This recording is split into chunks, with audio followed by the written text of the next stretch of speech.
For almost a year. Joining us today is her mother, Dawn. Dawn, thank you for being here. You're welcome. Thank you. So, is there any update on the search for Brittanee? They're still looking for her. I have Frank Del Vecchio with Amber Reddy, who has hired a private investigator to aid in the search for Brittanee, and also Monica Kaysen, who is with the Q Center for Missing Persons. She is still actively searching for her. And I think an important point, you didn't say, Brittanee, you can go on this spring break trip. You didn't authorize the trip, right? No, I did not give her permission to go. I told her she could not go. So she went despite that. That's correct. And through this whole ordeal, which is so, I know, heart-wrenching for you, and we so appreciate you coming on because you have learned things. And it's so important for other parents to hear these lessons. Can you share those with us? I mean, with Brittanee, you know, nobody ever thinks that this could ever happen to their child. But it does. Every 40 seconds, a child goes missing. Or, you know, there's a lot of predators out there in sex trafficking, and a lot of people aren't aware of it.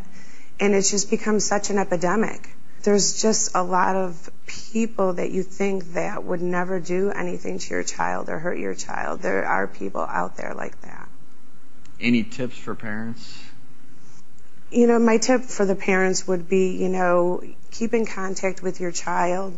For these kids, I wouldn't trust anybody. I wouldn't trust any of your friends. You may think, you know, they are the person they are, but they may not be. Secondly, you know, if you feel like you're in danger, trust your gut instinct, call your parents, call the police. And then thirdly, I would never, ever walk alone. Make sure that you use the buddy system. Don't ever go anywhere alone. Call your parents, even if you've disobeyed them for some reason. If you find yourself in danger, your parent is going to be so much more happy to hear from you than to hear from a police officer. I've told my daughter that. I said, you know, I don't care where you are or how bad it is.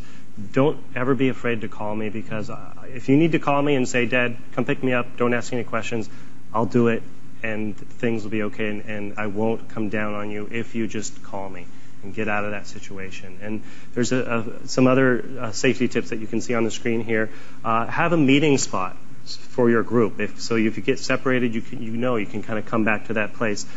Plan your transportation ahead of time so that you're not kind of looking for rides at the last minute. And then wherever your destination is or wherever you're going to be staying, have it written down somewhere, whether it's a card in your pocket or in your cell phone, so that if you're not really in control, you can show somebody the address and say, hey, I need to go there, you know, a taxi or whatever. And then, like you said, the most important thing, never ever be alone. Have a buddy, and you guys always stick together. And our hearts and our prayers are with you. Thank you so much. Yeah. We pray that Brittanee comes home Thank safely. you. Thanks. We'll be right back.